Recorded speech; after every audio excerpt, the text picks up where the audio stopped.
the hard place. Like a wind from Goldland he sweeps by, blown far from his homeland in search of glory and honor. We walk in the garden of his turbulence.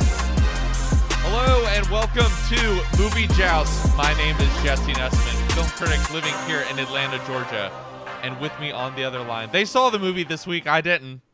It's fellow Atlanta film critics, Jason Evans and Josh Sewell. Welcome, guys. Thank you for actually doing your homework and not deciding to stay home at the last minute to do a job interview like I did. So good on you for being good movie podcasters. Well, it sounds like the priorities were kind of in good effect there. So. Yeah. You know what? The reality is we can't see everything. Right. It's just impossible. So sometimes you got to make decisions, and I made my decision for something else that we'll talk about on another episode this week. There we go, yeah. But you guys saw the latest offering from the Walt Disney Corporation and Pixar Animation, Elio, a movie I don't know anything about. I think it's about aliens. So why don't you two just duke it out and decide who's going to describe Elio? All right. Well, I think go ahead. I want to hear Josh describe it. He liked it more than I did. We decided it's essentially E.T. in reverse, right? Okay. So, Elio, the title character, is a young kid who is adapting to life without his parents because obviously Disney, and so he's living with a workaholic aunt, but who has a job in the military that involves space debris, like alerting people. Josh, she works for Space Force. That's true. Okay. Yeah. And so he's already sort of obsessed with outer space and aliens, and so he keeps praying for aliens to abduct him because he thinks that will make his life somehow better. Sounds like me as a child. Yeah. So he gets beamed up to the Communiverse, which is this giant space station filled with ambassadors from all the universe who mistake him for the leader of Earth, and so he thinks he's got it made. This evil alien decides if he can't be a part of it, he's going to destroy it, so he has to talk a big game and say he's gonna save him from the evil guy. Instead, he makes friends with his cute little alien worm son, and the adventure continues from there.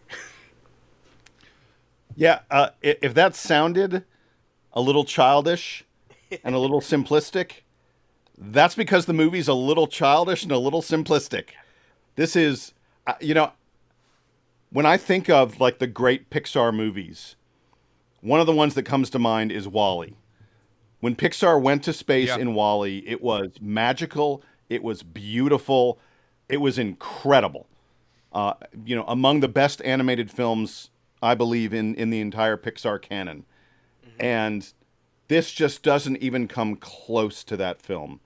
And I couldn't help, as I was watching the movie and as I was seeing, some of the scenes from outer space and the aliens and things like that, I was like, this just misses all the heart, all the love, all the humanity that made WALL-E into a truly magnificent film. And it's a pity. It's not a bad movie. I think Josh liked it a lot more than I did. I just found it, as I said, simplistic. I don't think it has a lot to say about the human condition. I didn't connect with the characters. And as a result, I was a little bit bored at times. And this is very middling Pixar. Frankly, It continued that thought, but it does make me think of a question that I think we need to debate among us about the larger conversation around Pixar movies that's been happening for the last decade plus. But continue your thoughts, please. Oh, let Josh get in, because I want to hear him defend this thing. So I was going to say, I don't want, Jason said I liked it a little more. That doesn't mean I'm going to be out here proclaiming the greatness of Elio. It's fine. It's geared towards, I think, a much younger audience than traditional Pixar. Where I will sort of joust with Jason a little bit is I think any movie fails when you try to hold it up to perfect Pixar. Wall-E's essentially a perfect movie. Ratatouille's essentially a perfect movie. If you're holding any sort of film, that's like saying like, well, Materialist isn't Casablanca or anything. Well, yeah, because it's not perfect. But that being said, I feel like Pixar's goals as a studio now are much different than they used to be, to kind of tie it into where you were asking where the conversation needs to go. I feel like the stumbles that they made after the pandemic are still mistakes that they're trying to course correct going in half a decade later, which is what happens when you train your audience to expect Pixar movies to go straight to Disney+. Because you had... Well, and it's also, Josh, really quick, it's also worth noting that an animated film like this takes longer to put together and produce than a traditional film. You can't, like, if there's a problem, you can't just go, oh, let's do some reshoots. Right. It's a much more complex process than people might think. So yeah, I think that when Onward opened in March of 2020, mere days before the world shut down, it kind of caught them flat-footed. And so they had years to look at what was in the bin, or like in the in the lane coming up, to see how they're going to essentially, save Pixar, save Disney. Because like, what do you do when you make movies and places to show movies don't exist anymore? So I really do feel like they underwent an existential crisis, and so it makes sense that they would play it safe for a little while, because after that you get really interesting experimental movies that don't totally work, like Soul, like Turning Red, like Luca. They're all really good movies, but again, I wouldn't put them, again, comparing them to something like WALL-E or the OG Inside Out. The best of those, which I would say are like Soul and Turning Red, I think most people would safely put in like the second tier of Pixar movies. Yeah. To, like, so when it is depends on how many tiers you have, man. Yeah. Depends on how many tiers. I think those are third tier. When it's time for them to go back to theaters, you get Super playing it safe. You get Lightyear. You get Elemental, which are fine, but who cares? Elemental straight bad. We can acknowledge that.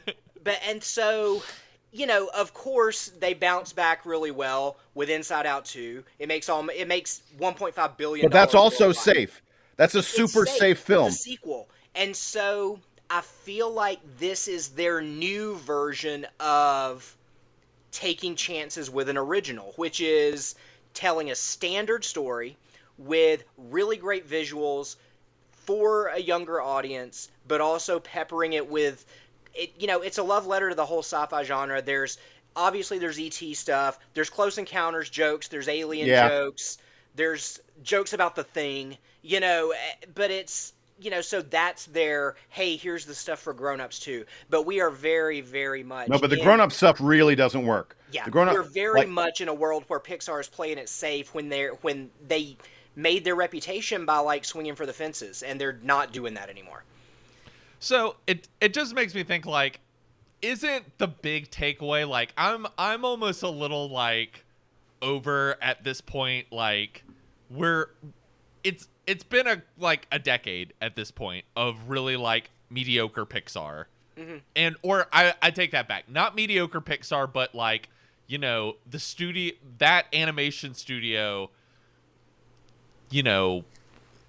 built their brand off of this great run that they had in the 2000s of not just sort of beloved movies by children and adults, but pantheon animation classics. Yeah. And then the real turning point, I think, is not even the pandemic. I think it's getting completely bought by Disney. For a long time in their early years, they had more of a distribution partnership with Disney and were able to sort of put all this creative resources into just making the most interesting movie possible. And everyone on kind of this whole company kind of all coming together to sort of engineer the perfect animated movie. And under Disney, they aren't really doing that. And even though they've made good movies in the last year, I know there's a lot of love for Toy Story 3. I know there's a lot of love for Coco, but, their track record has become more, hit or miss in the last 10 years. And I'm almost a little bit shocked that, like, every year it seems there's this conversation of, like, man, how is Pixar going to turn it around? And like, my hot take is, like, Pixar's not going to turn it around. Like, they lucked out. They had an amazing pantheon, like, run of movies, but, like, there's no way they were going to keep up that level of quality forever. And they're almost not Miyazaki. Almost all of the great creatives, the folks who really were making that first run of movies, have left Pixar. They moved on to other things. They're right. The ones that are there are, like, high level management, basically. Can I do this really quick? I just want to give you the past 10 years of Pixar. Tell me how many of these. Let's run through all of these for us. I mean, it's a little bit brutal. So I guess I'll do it starting in 2015, where I think before you do that, I was thinking even longer because like Toy Story 3 is 2010. So really, I feel like it's the last 15 years. All right, so I tell you what. So you tell me where you think it starts to go. It starts to fall apart. I think it's 2010s. I think it's Toy Story 3 because right after Toy Story 3 is where we get Cars 2, which is never saw it. Which is just totally Disney making them make a sequel to sell more pajamas and lunchboxes. It's just So let's start there. That's 2011. Okay. You get Cars 2, then you get Brave, then you get Monsters University. I think Monsters University is pretty good. It's okay. I'll go to bat for Brave. Then you get Inside Out. I think Inside Out is the last great Pixar film. Yeah. After that, you have The Good Dinosaur, disaster. Bad. Finding Dory, solid. Whatever. Yeah. Cars 3, disaster. It's Coco's good. Coco's great. Coco's good. I would say but not great. That is up there with Inside Out is like maybe like the closest they've come to like, oh, this is like you guys are touching that golden era. I would agree with that. Yeah. Then you get Incredibles 2, which also is very good. Right. Oh, I forget about that one, but I did enjoy that one. And Toy Story 4, which we've gotten everything we can out of the Toy Story movies, but I've actually thought Toy Story 4 pretty solid. I did. Yeah, I good movie. Was surprised. Yeah, I think that's the most purely comedic Toy Story, which I liked. And then we have the pandemic run of Onward, Soul, Luca, Turning Red, Lightyear, Elemental, Inside Out 2, and now into Elio. And frankly, there isn't a single one of those films that I would classify as in the top half of what Pixar has done. Even Inside Out 2, I think, is not in the top half of the Pixar canon. Yeah. So we've been on the bottom. Yeah. We've been in the bottom tier, or whatever you want to call it, the bottom half, since the pandemic. And Elio is just not getting it out. So, apologies if, Jesse, you touched on this. I had some audio issues there for a minute, but part of me is wondering, like, not only is in that initial great run of films, you're talking about the sort of brain trust that was there is no longer, in charge, making the key decisions now. We're also taking in, it seems like we're kind of also forgetting that in that major run, Disney didn't own Pixar. Yeah, that's what I kind of mentioned. Okay, good. Yeah, it was Steve Jobs. Yeah, and so actually, and it wasn't that Steve Jobs was creative. It was Steve Jobs recognized these guys, Pete Docter and he was Andrew the money Stanton. guy. Yeah. Let them do their John thing, Lasseter so and Andrew Stanton and they're not saying. Yeah, exactly. Yeah, I mean that's the other thing, Jason. I mean, I know there's been some stuff that has come out about John Lasseter that people can Google if they want to know more that we don't have to talk about. But but he's a genius. But for the most part, it's him, Pete Docter, Brad Bird, and Brad Bird actually Stanton. comes in a little later. Brad Bird comes in a little later. But those four guys, those like first 10 years of Pixar movies, up until really like Toy Story 3, it's really just those guys that are making movies. So it also is this thing of like people think of Pixar, I feel like, as this sort of like mind hive. And yeah, it kind of operated like that in the sense that they would really put all their, money and attention into one movie at a time in the beginning. But a lot of those great movies that people think of, they're all from kind of the same collection of people who aren't around anymore. And so that's always the funny thing with me, of people being like, man, why can't they just turn it around? And it's like, well, those people don't work there anymore. You know what I mean? Those people are retired and spending their money. Yeah. I mean, I have no doubt that I'm sure someone great will walk through those doors like every now and then, and we'll get something magical. But, Well, I mean, I'm a little like over the like, I feel like for a decade plus at this point, we've been sort of, pouring the 40 out for the loss of the greatness of Pixar, and it's like it's not coming back. That's my hot take. It's not coming back at the consistency it was. Well, I feel like they know that too, because if you look at the upcoming, and they just recently announced this, Andrew Stanton's doing Toy Story 5. Yeah. It's So, I don't know like if what they have in their back pocket now is they're like struggling to get people hooked on these original movies because of all the pandemic reasons, like you said, Josh, and then to be continue to be a good financial investment for Disney, they just got to keep pumping out, like, we got to do more Toy Story, Cars, Finding Nemo, Inside, like, We gotta do the Jason, theme that park stuff. run you gave, it's like all sequels basically. You know what I mean? And the original movies are not really making a dent except for Inside Out, which now we have to mine for everything. Well, and if you look at the projections for this weekend, which who knows if they're going to be accurate or not, it looks like 28 years later, an R-rated horror movie is going to outgross a Pixar movie. Not by much, but... They're talking that this movie that Elio may make less than like $30 million domestically at the box office. I think they're projecting 50, but I don't know if that's Disney internals or if they're... Man, there's I've seen some disastrous projections.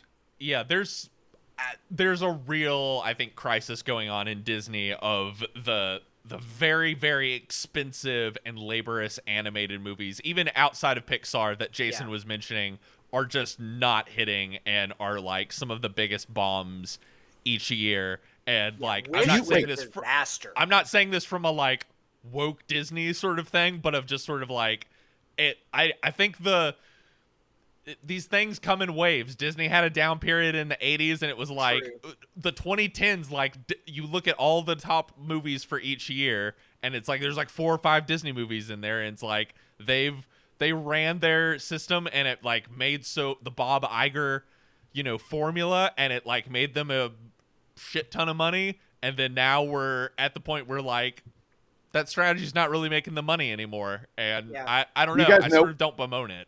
Do you guys know what Elio cost? Oh, God. $300 million. Yeah, $300 million. Yeah. This film probably doesn't even touch 300 million. Well, I guess maybe like 400 million globally.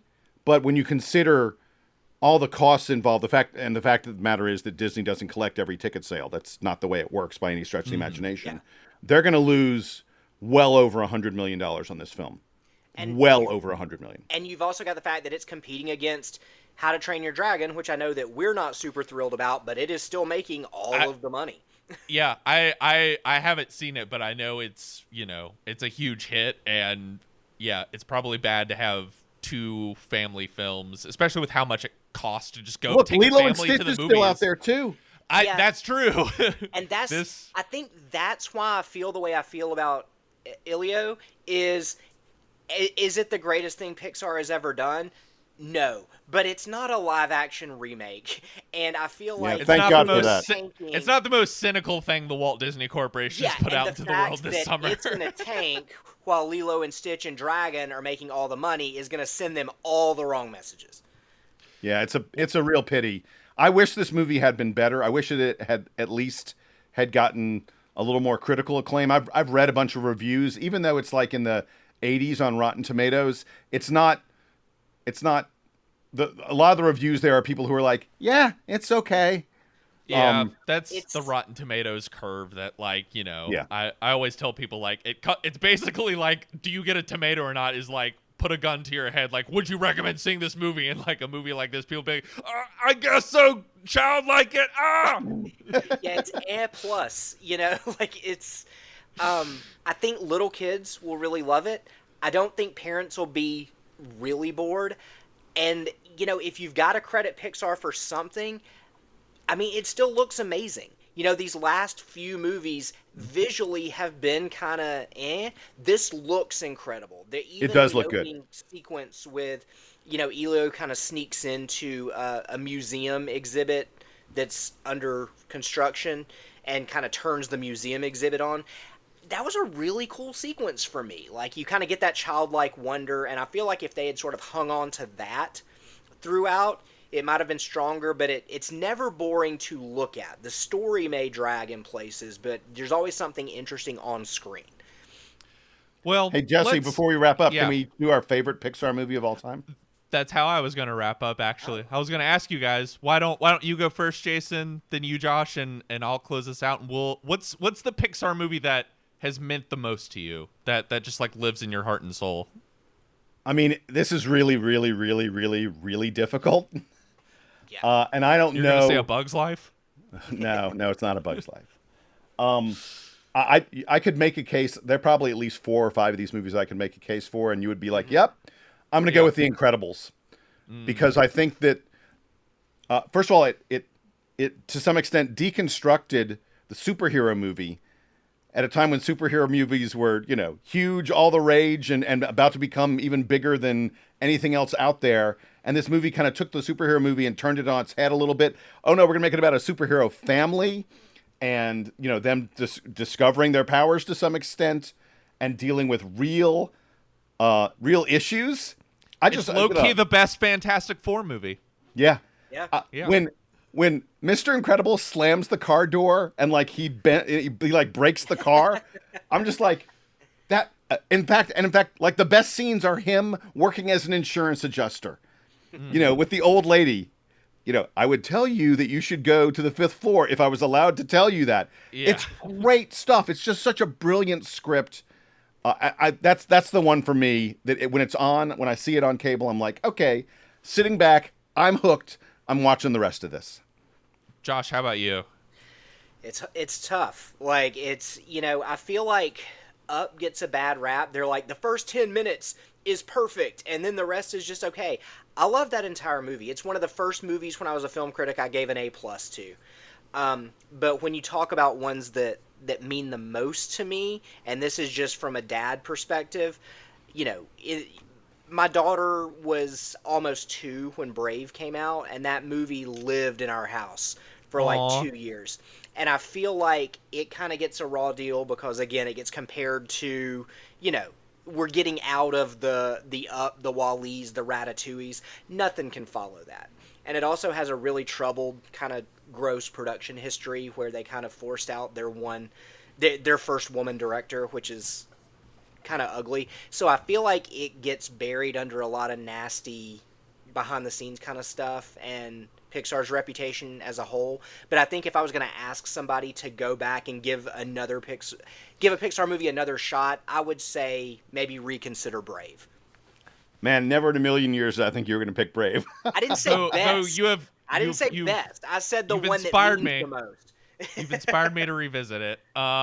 My pick, I'm going to go with Ratatouille, which is just like one of my favorite movies ever. I think also just because I am a big home cook. I love cooking, and this movie is, I think, one of the best food movies ever made and really captures something about the joy of cooking, the joy of eating, the joy of sharing food with other people, as well as the joy of just creating in general. And, of course, has that great kind of climactic monologue with the critic reading out the voiceover of his review, which just go back and listen to that scene if you're ever like feeling kind of curmudgeon-y about us critics of like that scene is like, that's the perfect distillation about like why we do what we do and why we like love and like care about all this trivial stuff that like in the grand scheme of things is not important but important to us. Just a magical movie that every time I watch I'm like, chef's kiss. It's perfect. Just perfect. Nothing more to say. I mean, and by the way, we probably left off 5 movies that could have easily been on this list. Absolutely. Yeah. Yeah. Well, guys, thanks for joining. Thanks for telling me about Elio. I'll spread the word to my nephews and the children in my family and tell them that it gets 2 very lukewarm thumbs in the middle, and who knows if they'll know what that means, but be sure to check out our other episode this week, which we're about to record, about 28 years later, which according to Josh, it sounds like might be the big movie of the weekend. So be sure to check out that review. Really excited to talk about it, and we'll catch you next time.